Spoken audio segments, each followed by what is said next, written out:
দক্ষিণ কোরিয়ার অভিশংসিত প্রেসিডেন্টকে গ্রেপ্তার করা নিয়ে চলছে নাটক। গেল শুক্রবার প্রায় শতাধিক পুলিশ ও তদন্তকারী কর্মকর্তা গিয়েছিলেন প্রেসিডেন্টের সরকারি বাসভবনে। তাদের সঙ্গে ছিল সাময়িক বরখাস্ত প্রেসিডেন্ট ইয়ন সুক ইউলকে গ্রেপ্তারের পরোয়ানা।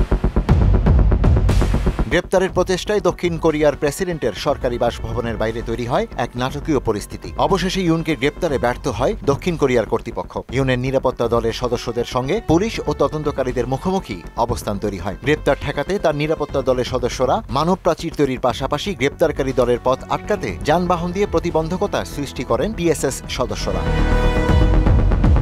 এর আগে গত ৩ ডিসেম্বর দেশটিতে সামরিক আইন জারি করেন প্রেসিডেন্ট ইয়ুন। তবে তীব্র প্রতিরোধের মুখে মাত্র ৬ ঘণ্টার ব্যবধানে তিনি তা প্রত্যাহারে বাধ্য হন। স্বল্পস্থায়ী সামরিক আইন জারির জেরে ১৪ ডিসেম্বর ইয়ুনকে পার্লামেন্টে অভিশংসন করা হয়। প্রেসিডেন্টের দায়িত্ব থেকে তাকে সাময়িক বরখাস্ত করা হয়। এরপরেই শুরু হয় ফৌজদারি তদন্ত। জিজ্ঞাসাবাদের জন্য হাজির হতে ইয়ুন অস্বীকৃতি জানালে ৩১ ডিসেম্বর তার বিরুদ্ধে গ্রেপ্তারি পরোয়ানা জারি করেন দেশটির আদালত। এখন প্রশ্ন হচ্ছে, ইয়ুনকে গ্রেপ্তার করাটা পুলিশ ও তদন্তকারীদের পক্ষে এত কঠিন কেন হয়ে উঠেছে? দক্ষিণ কোরিয়ার আইন প্রণেতারা ইয়ুনের অভিশংসনের পক্ষে ভোট দেওয়ার পর তার কাছ থেকে প্রেসিডেন্টের ক্ষমতা কেড়ে নেওয়া হয়। তবে এখনও তিনি প্রেসিডেন্সিয়াল সিকিউরিটি সার্ভিসের সুবিধা ভোগ করছেন। আর আইনের গ্রেপ্তার ঠেকাতে মুখ্য ভূমিকা পালন করেন এই পিএসএস এর সদস্যরা। প্রেসিডেন্ট ইয়ুনের প্রতি অনুগত কিংবা নিজেদের আইনি ও সাংবিধানিক ভূমিকা সম্পর্কে বিভ্রান্তিকর ধারণা থেকে পিএসএস এই কাজ করে থাকতে পারে বলে ধারণা করা হচ্ছে। ইয়ুনকে প্রেসিডেন্টের দায়িত্ব থেকে সাময়িক বরখাস্ত করা হয়েছে। এই প্রেক্ষাপটে পিএসএস এর উচিত ছিল দক্ষিণ কোরিয়ার ভারপ্রাপ্ত প্রেসিডেন্ট চুই সাং মোকের কাছ থেকে নির্দেশনা নিয়ে কাজ করা।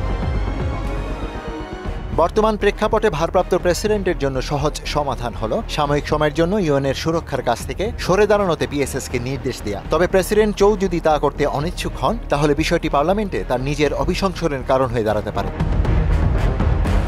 অতীতে দক্ষিণ কোরিয়ার একাধিক সাবেক প্রেসিডেন্ট জেল খেটেছেন, কিন্তু ইয়ুন প্রথম ব্যক্তি যিনি প্রেসিডেন্টের পদ থেকে পদত্যাগ করার আগে অর্থাৎ পদে বর্তমান থাকা অবস্থায় তার বিরুদ্ধে গ্রেপ্তারি পরোয়ানা জারি হয়েছে। আর এই পরোয়ানার ধারাবাহিকতায় তিনি এখন গ্রেপ্তার হওয়ার ঝুঁকিতে আছেন।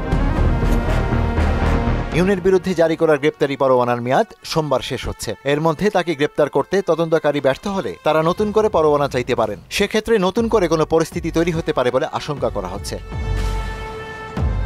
ইশতিয়াক হোসেন, মোহনা ডিজিটাল।